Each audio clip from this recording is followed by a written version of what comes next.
It was a wild, controversial, and physical pair of games in Milwaukee as the Bucks and Celtics emerged dead even after 4 defensive battles.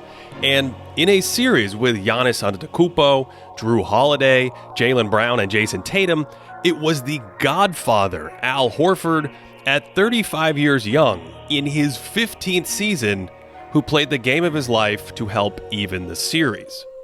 To understand how big Horford was, we need to put into perspective how suffocating Milwaukee's paint defense has been, led by Giannis and Twin Tower Brook Lopez. In the first 3 games of the series, the Celtics posted a 92.6 offensive rating when Brook and Antetokounmpo were on the floor, shooting just 34% from inside 15 feet. Most of their makes at the rim came off transition or offensive rebounds, and in the half court, the Celtics have largely been reluctant to even shoot near Milwaukee's big men, making multiple kickouts on this possession instead of challenging them in the paint. Giannis has been a looming presence even without Lopez, mobile enough to slide over and vaporize shots like this, and the Bucks will leave shooters like Horford at the arc to prioritize the paint because even Giannis by himself can deter shots from being attempted at the rim, and it takes some beautiful ball movement here and a quick release just to find an opening. Giannis has done this while averaging 32 points and 8 assists per game, but the Celtics have had him in a straitjacket half the time, holding him to a frigid 48% true shooting, and the Bucks only have a 107 offensive rating with him on the court. Grant Williams put on a defensive clinic in Game 2, with his combination of quickness, strength, and discipline stifling a ton of Giannis attacks. Grant is like a brick wall down there, which made it difficult for Giannis to just bully ball him back into the basket. These wing isolations were a big part of his success in last year's finals, where he was too quick and too strong for Phoenix and DeAndre Ayton. But Williams is probably quicker and stronger than any of those Suns defenders, so Boston realized in Game 2 they didn't always have to double. Derek White stunts at the ball, but they mostly played Giannis straight up in the half court.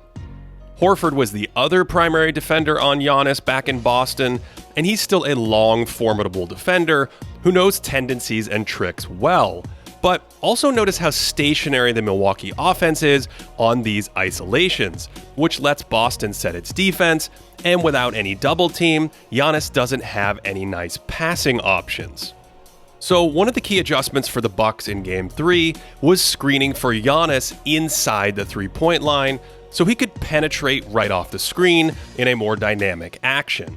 This is especially tricky against smaller defenders like Peyton Pritchard, where they don't want to switch, which creates a moment of confusion for Giannis to attack. On the wing, they'd also try to force a switch so Giannis could attack a better matchup and use his power against a non-big. Jaylen Brown struggled containing him on the wing, so they went to this right away in Game 4, and Antetokounmpo earned more free throws with a classic face foul getting in the way of Giannis's clearout. I don't know about you, but I hated it when guys fouled my elbow with their face. Anyway, Giannis continued to have better results in Game 4 with the Bucks adjustments, shedding Horford and going after Brown in isolation for the stuff. So the Celtics actually tried their starting point guard, Marcus Smart, on the much larger Antetokounmpo for a few possessions, where Smart's agility can shut off Giannis's normal driving lanes. With Daniel Tice in, Boston still wanted Smart involved in the foul line screen for Giannis, switching behind the play here, and then in isolation, Giannis can't easily drive around Marcus.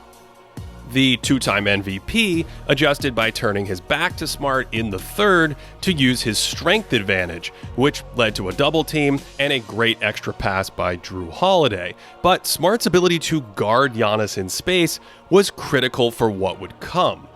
For 3.5 games, Boston has tried to break into the paint against Lopez and Antetokounmpo, but one of them always seems to be there protecting the interior.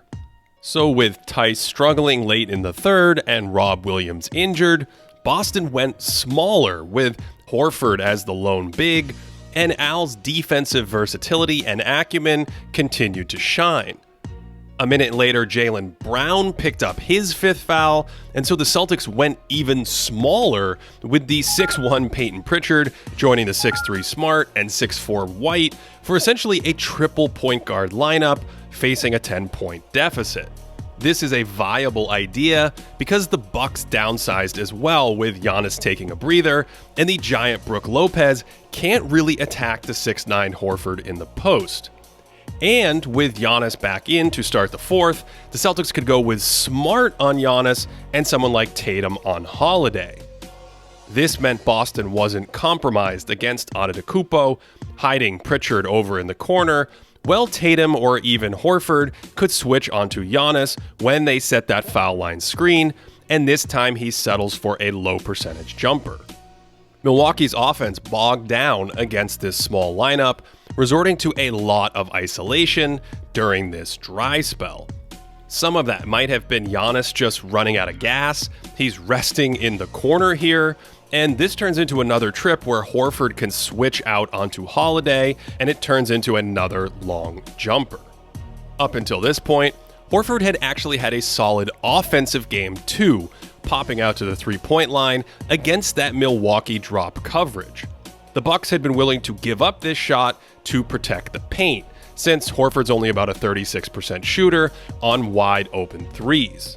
But things started to change, and there might have been some cosmic shift in the space-time continuum in the 3rd quarter, when Giannis absolutely detonated on Horford in transition, and then gave him the mean mug, and Al responded like he took sides against his family with an okay, announcing that he chose poorly.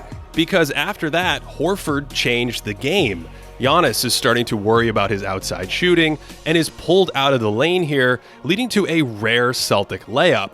And then in the 4th, Al continued to shoot well by knocking down this foul line jumper.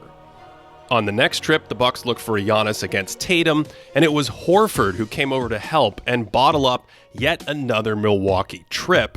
And then a minute later, with Antetokounmpo closing out to another Horford 3, Al put it on the deck and enacted violent revenge, nearly decapitating Giannis before letting out a primordial scream bequeathed to him by the power of the Grail. Horford wasn't done, countering the Lopez drop by floating away for a little push shot here, and then after another stop, he sprinted to the line in transition and dropped in a triple to give Boston the lead with 8 minutes to play and cap a 20-7 run since switching to that small lineup. After that, the paint finally started to soften up a little, with Lopez reluctant to abandon Horford, so Smart has some clear airspace to finish, and with Al spacing out, Lopez was forced to choose whether to help or not, and he left John Wick open in the corner for another huge 3 to put Boston back in front. Remember, this small lineup only works because Smart can function as a big man on defense and have some success against a tired Giannis, and Horford's there to back him up too, and with Smart and Antetokounmpo pretzeled together behind the play, Jrue Holiday decides to trap Tatum for some reason, which leads to a 3-on-2 and a Horford hook shot plus the foul to put the Celtics up 4. Giannis went back to the bench for a brief rest, and after this incredible pass from Holiday, the Celtics again put Horford in the corner and try to spring Tatum, and this time Lopez slides down but doesn't commit fully, so Tatum scoops it in.